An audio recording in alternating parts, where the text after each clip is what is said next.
bilbilame natti himan kanaan miidhamteerti Isitti meera. Hojii modeelii fi beeksisawwan adda addaa hojjechuun kan beekamtu kaadhimaan artiist Andu'aalam Gosaa Qananii Addunyaa du'aan addunyaarraa boqatteetti. Qananii Addunyaa waggoota lamaan darbaniif weellisaa Andu'aalam waliin kan jiraattu ta'uu fi mana isaanii appaartaamaa naannoo Boolee Arraabsaa jirurraa kibxata barii kuftee lubbuun darbu maneejarri weellisaa Andu'aalam Lalisaa Indiris BBC'tti meera.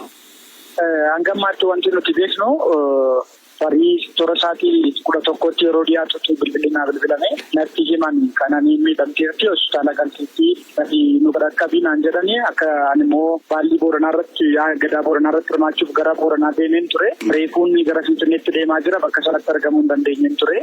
Odeeffannoo aga hammaatti jiruun egaa mana isaanii mana jireenyaa isaaniirraa gamoo shanaffaarraati.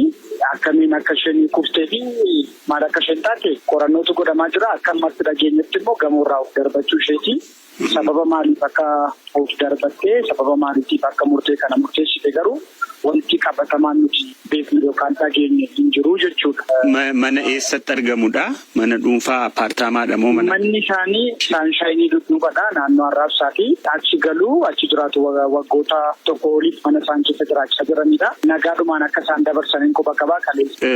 Andu'aalamii fi isheen gaa'ilaan waliin jiraachaa jiru moo? Ammaa fi akkamseete gara fuulduraatti gaa'ila godhachuuf yeroo dhiyootti sirna gaa'ila isaanii raawwachuu fi qophiirra jiru sirriitti hin beeka.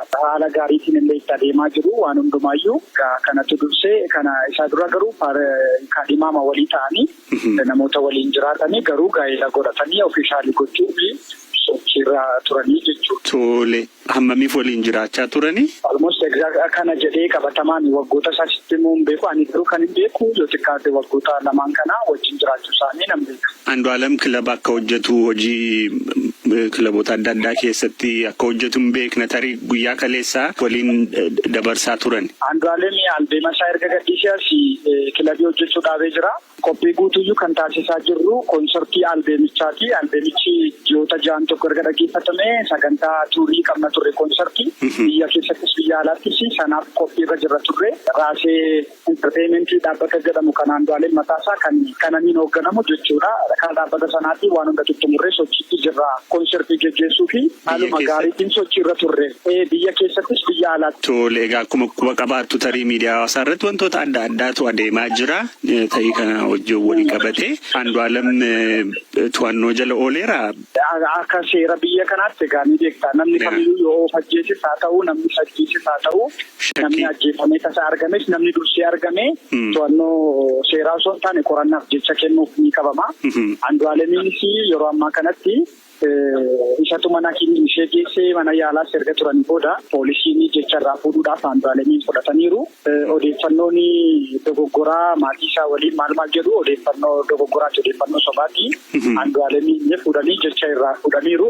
Maal akka itti aanee ta'u immoo walumaan ilaalla. Hidhame jedhanii garuu hagammaatti waan nutti himan qabanii jecha irraa fuudhuuf fuune jecha sa'aatota murtaa'ee fi nu bira ture jecha nu kennaa jedhanii qorataa eegaa turanii amma qorataan dhufeera qorannoo irra jira jechuudha. Kanaaf isaa qaamolee seeraa wajjiniin jira ammaaf jennee fudhachuu dandeenya.